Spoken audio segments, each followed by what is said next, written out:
नमस्कार दोस्तों, एक बार पुनः आपका स्टडी वाइज चैनल में हार्दिक स्वागत है।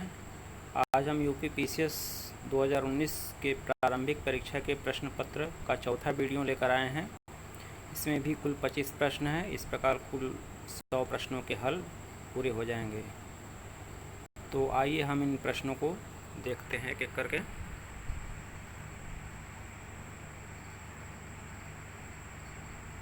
पहला प्रश्न है कि सुपोषण है, तो सुपोषण के अंतर्गत क्या होता है कि यह जल निकाय के पोषक तत्वों के संवर्धन की घटना है।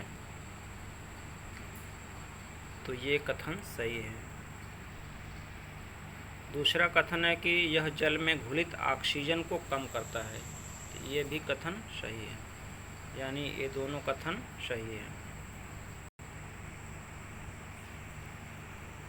नेक्स्ट क्वेश्चन है कि मानव गतिविधियों से परिवर्तित पर्यावरण प्रदूषण क्या कहलाता है? तो कहलाता है एंथ्रोपोजेनिक पर्यावरण। एंथ्रोपोजेनिक ये इम्पॉर्टेंट है। एंथ्रो से होता है आशय मानव से, जैसे मानव विज्ञान को एंथ्रोलॉजी कहते हैं। नेक्स्ट है कुछ अधिनियम हैं, कुछ योजनाएं चलाई गई थी, वो कब चलाई गई थी, इसको सुमेलित करना था। तो ये इस प्रकार सुमेलित हैं। वन्य जीव संरक्षण अधिनियम बना था 1972 में।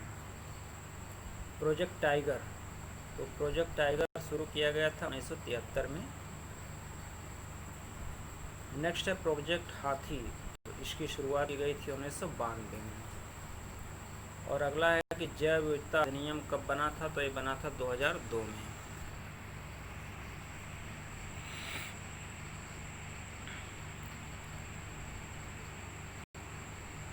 नेक्स्ट प्रश्न सतत विकास से संबंधित है। तो पहला कथन है कि सतत विकास मानव समाज के कल्याण हेतु महत्वपूर्ण है। ये सही है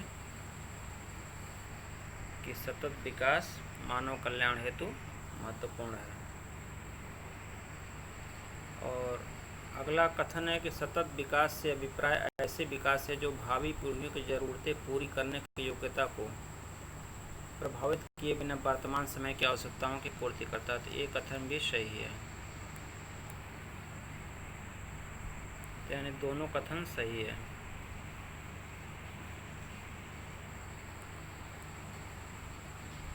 नेक्स्ट क्वेश्चन है, इसमें से कौन सुमेलित नहीं है?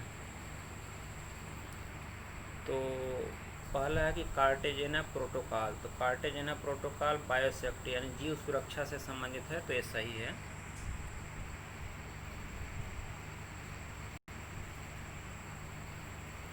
नेक्स्ट है स्टॉकहोम सम्मेलन अनवरत जैविक प्रदूषण, तो ये भी सही है।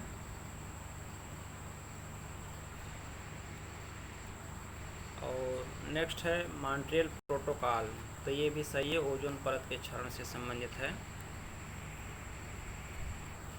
और अगला है क्योटो प्रोटोकॉल। तो क्योटो प्रोटोकॉल ये सुमेलित नहीं है, क्योंकि क्योटो प्रोटोकॉल का संबंध ग्रीन हाउस गैसों के प्रदूषण से संबंधित है। Green house gas Kyoto protocol 1997 में बना था और लागू हुआ था 2005 में।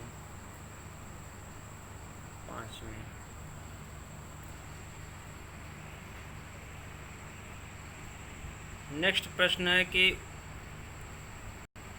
दो कथन हैं, उनमें से कौन कथन सही है? तो देख लेते हैं।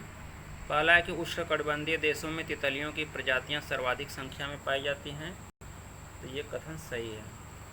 नेक्स्ट है कि तितलियां कम तापमान में नहीं रह सकती, ये कथन भी सही है। इस प्रकार ये दोनों कथन सही है। अगला प्रश्न है कि दुनिया का पहला 100% जैविक राज्य कौन था? तो ये राज्य था सिक्किम। नेक्स्ट है कि जैविक नाइट्रोजन निर्धारण से संबंधित कौन सा है? तो ये है नीले हरे शैवाल। ये शैवाल है, गलती से जो है सवाल हो गया है, तो नीले हरे शैवाल जैविक नाइट्रोजन का निर्धारण करते हैं। और अगला प्रश्न है कि धुआं या स्मॉग आवश्यक रूप से वायुमंडल में किसकी उपस्थिति के कारण होता है? तो ये होता है नाइट्रोजन तथा सल्फर के ऑक्साइड के कारण। और नेक्स्ट प्रश्न है कि वैश्विक 500 पुरस्कार किस क्षेत्र में दिया जाता है? तो ये दिया जाता है पर्यावरण प्रदूषण के क्षेत्र में। और अगले प्रश्न में दो कथन हैं, देख लेते हैं दोनों कथनों को। पहला कथन है कि उत्तर प्रदेश में गन्ना तथा चीनी की उत्पादन महाराष्ट्र से अधिक है परंतु उत्पादकता कम है। तो ये प्रश्न सही है, यानी प्रति हेक्टेयर उत्पादन महाराष्ट्र में अधिक है लेकिन कुल उत्पादन में यूपी प्रथम है।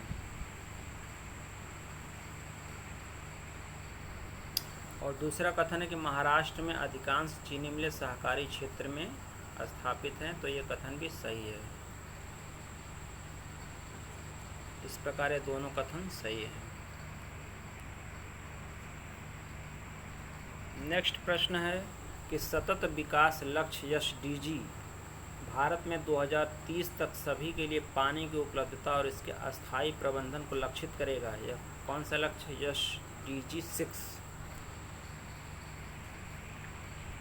और अगला प्रश्न है कि समृद्धि की सीमा की अवधारणा का प्रतिपादन किसके द्वारा किया गया? तो ये किया गया था क्लब ऑफ रोम द्वारा। और इसका प्रतिपादन कब किया गया था? 1972 में। इसके अनुसार वृद्धि और विकास की एक सीमा है, उस सीमा के बाद अव्यवस्था पैदा होगी यदि पर्यावरण प्रदूषण आदि अकाल आदि समस्याएं आएगी, यदि मानव अनियमित रूप से और अंधाधुंध दोहन करेगा प्रकृति का। तो नेक्स्ट प्रश्न है कि बड़े शिकारों की भूमि के नाम से कौन सा क्षेत्र जाना जाता है? तो ये जाना जाता है उष्णकटिबंधीय सवाना क्षेत्र।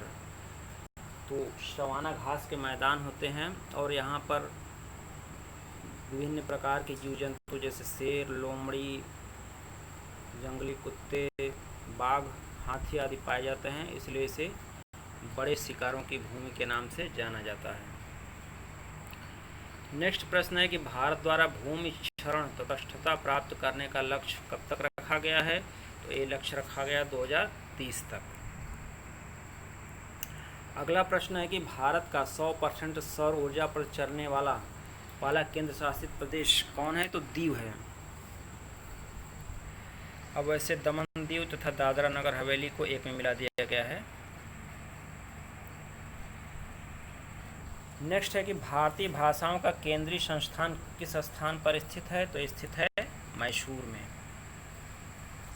मैसूर कर्नाटक में स्थित है। और नेक्स्ट है कि अंतर्राष्ट्रीय सौर संगठन का सचिवालय वर्तमान में कहाँ स्थित है? तो ये स्थित है हरियाणा के गुरुग्राम में। तो हरियाणा के गुरुग्राम में मानेसर नामक स्थान पर मस्तिष्क शोध केंद्र भी स्थित है। नेक्स्ट प्रश्न है कि नागरिक पंजीकरण प्रणाली के अंतर्गत कितने दिनों के भीतर जन्म तथा मृत्यु की घटना को भारत में रजिस्ट्रेशन कराना कानूनी रूप से अनिवार्य होता है? तो ये होता है 21 दिन के अंदर।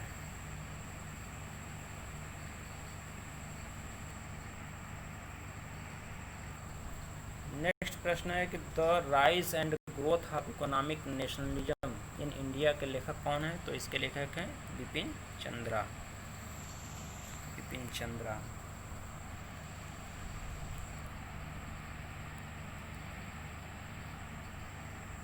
नेक्स्ट प्रश्न है कि मजदूर किसान शक्ति संगठन नामक सामाजिक आंदोलन भारत में किससे संबंधित है? तो यह संबंधित है आरटीआई अधिनियम 2005 में जो बना था उससे।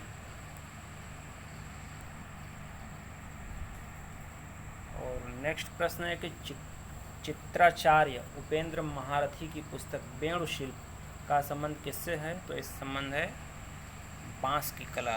बांस की कला से जो विभिन्न प्रकार की वस्तुएं बनाई जाती हैं उससे संबंधित है।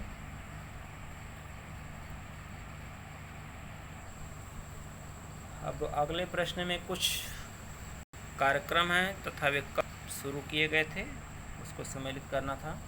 तो अंधत्व नियंत्रण हेतु राष्ट्रीयकरण कार्यक्रम कब हुआ था? 76 में। समन्वित बाल विकास कार्यक्रम ICDS शुरू किया गया था 1975 में।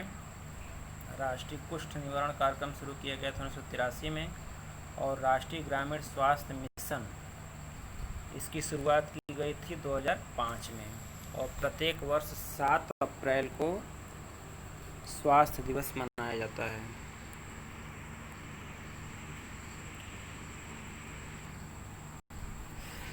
नेक्स्ट प्रश्न में 2 कथन दिए गए हैं। इसमें देखना है कि कौन सा कथन सही है और कौन सा गलत है। तो पहला कथन है कि भारतीय राष्ट्रीय पंचांग विक्रम संवत पर आधारित है। तो ये कथन गलत है, क्योंकि भारत का जो राष्ट्रीय पंचांग है वो शक संवत पर आधारित है। शक संवत शक संवत की शुरुआत कनिष्क ने की थी। और दूसरा है कि राष्ट्रीय पंचांग को 26 जनवरी 1950 से अपनाया गया। तो ये कथन भी गलत है, क्योंकि अपनाया गया था 22 मार्च 1957 को।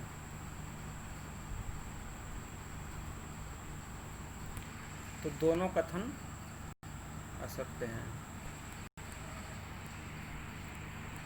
और अंतिम प्रश्न है कि इनमें से कौन सा कथन सत्य नहीं है। तो देखते हैं। पहला प्रश्न है कि भूमध्य रेखा से ध्रुवों की ओर जातीय विविधता में वृद्धि होती है। ये जातीय विविधता होगा, ये गलत छप गया है। तो ये कथन गलत है, क्योंकि भूमध्य रेखा पर वर्षा ज़्यादा होती है और इस क्षेत्र में जैविक विविधता ज़्यादा पाई जाती है। जैसे जैसे ध्रुवों की ओर बढ़ते हैं वैसे वैसे जैव विविधता में कमी आती जाती है। तो ये कथन गलत है।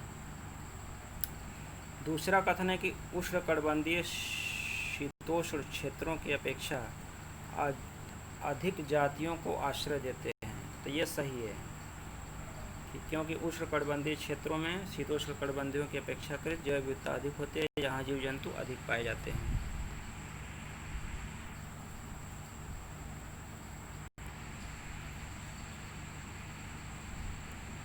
और तीसरा है कि विशालतम जैव विविधता अमेजन, ये अमेजन है, अमेजन वर्षा वनों में पाई जाती है। ये कथन भी सही है। नेक्स्ट है कि जाति विविधता से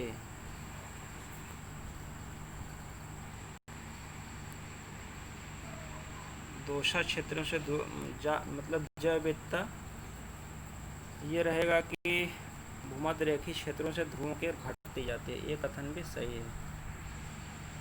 ये दरअसल भूमध्य रेखीय क्षेत्र होगा। जाति विविधता भूमध्य रेखीय क्षेत्रों से ध्रुवों की ओर घटती जाती है। तो ये कथन भी सही है। यानी केवल पहला कथन गलत है, क्योंकि भूमध्य रेखा से ध्रुवों की ओर जाने पर विविधता घटती है। यही कथन गलत है, बाकी तीनों कथन सही है। तो दोस्तों ये 25 महत्वपूर्ण क्वेश्चन थे। इसी के साथ PCS 2019 के प्रश्न पत्र में आए हुए प्रश्न जो थे समाप्त हुए। अब अगले वीडियो में कुछ और हम ज्ञान की चीज़ें लेकर आएंगे। वीडियो देखने के लिए धन्यवाद।